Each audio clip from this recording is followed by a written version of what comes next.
வணக்கம். தமிழ் ஃபுட் கார்னர்ல இன்னைக்கு புடலங்காய் 65 பண்ண போறோம். இது நல்லா மொறு மொறுன்னு சாப்பிட்றதுக்கு ரொம்ப டேஸ்டா இருக்கும். புடலங்காய் பிடிக்காதவங்க கூட இந்த மாதிரி செஞ்சு கொடுத்தோம்னா விரும்பி சாப்பிடுவாங்க.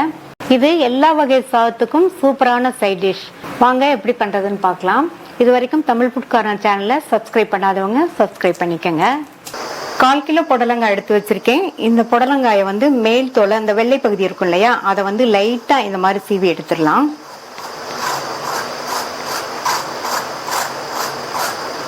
கத்தியை வச்சு லைட்டா இந்த மாதிரி பண்ணாலே அந்த மேல் தோல் வந்துடும்.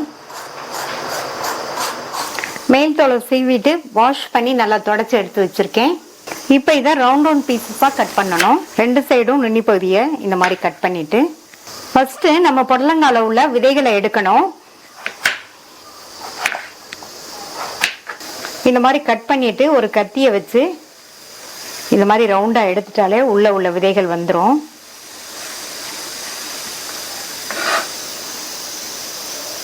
விதைகளை நீக்கியாச்சு. இப்போ இதை ரவுண்ட் பீசஸா கட் பண்ணிக்கலாம்.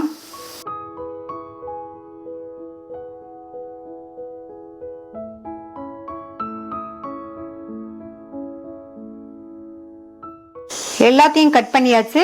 இந்த மாதிரி திக்னஸ்ல எல்லாத்தையும் இந்த மாதிரி ரவுண்ட் பீசஸா கட் பண்ணிக்கங்க. இந்த பாத்திரத்துல 3 டேபிள் ஸ்பூன் மைதா மாவு, 2 டேபிள் ஸ்பூன் அரிசி மாவு,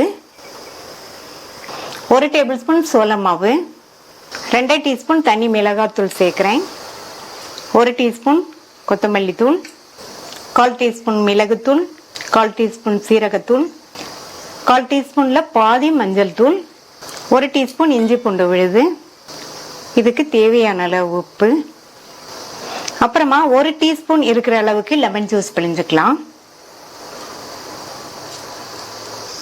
இப்போ சேர்த்த எல்லாத்தையுமே நல்லா ஒன்றா மிக்ஸ் ஆகுற மாதிரி இந்த மாதிரி மிக்ஸ் பண்ணி விட்டுட்டு நம்ம ரவுண்டாக கட் பண்ண புடலங்காய் பீசஸை இதில் சேர்த்துடலாம்.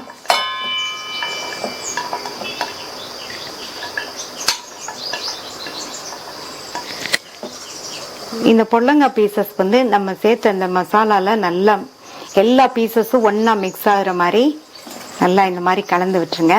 ஃபர்ஸ்ட் தண்ணி எதுவும் நம்ம தெளிக்க வேண்டாம். நல்லா இந்த மாதிரி பெசரி விட்டுட்டு தேவைப்பட்டா தண்ணி தெளிச்சுக்கலாம். எல்லா பீசஸ்லயுமே மசாலா நல்லா கோட்டாயிருக்கு பாருங்க. இதுல ஒரே 1 டீஸ்பூன் மட்டும் தண்ணியை இந்த மாதிரி தெளிச்சு விட்டு மறுபடியும் நல்லா இந்த மாதிரி பெசரி விட்டுறலாம். அவ்வளவுதான். அடுத்து எண்ணெயில போட்டு பொரிச்சு எடுத்துடலாம். எண்ணெய் விட்டு சூடாயிடுச்சு. ஒவ்வொரு புடலங்காய் பீசஸா எடுத்து எண்ணெயில சேர்த்துடலாம்.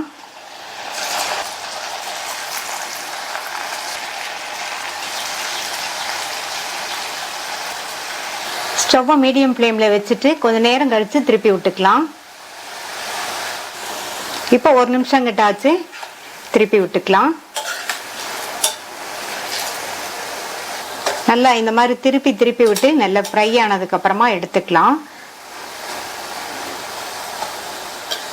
நல்லா பெரட்டி விட்டு எண்ணெயோட சத்தம்லாம் ஓரளவு அடங்கி இருக்கு. இந்த ஸ்டேஜ்ல எடுத்துடலாம்.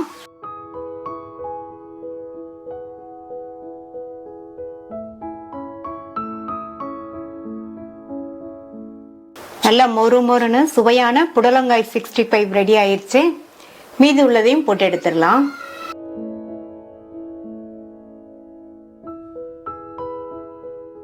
எல்லாத்தையும் பொரிச்சு எடுத்தாச்சு.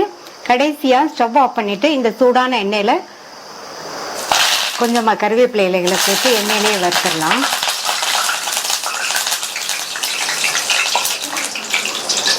பொதுவா புடலங்கால கூட்டு பொரியல்லாம் பண்ணுவோம். இந்த மாதிரி செஞ்சு கொடுத்தோம்னா எல்லாருக்குமே ரொம்ப பிடிக்கும். ட்ரை பண்ணி பார்த்துட்டு உங்க கமெண்ட்ஸை சொல்லுங்க. தேங்க்யூ.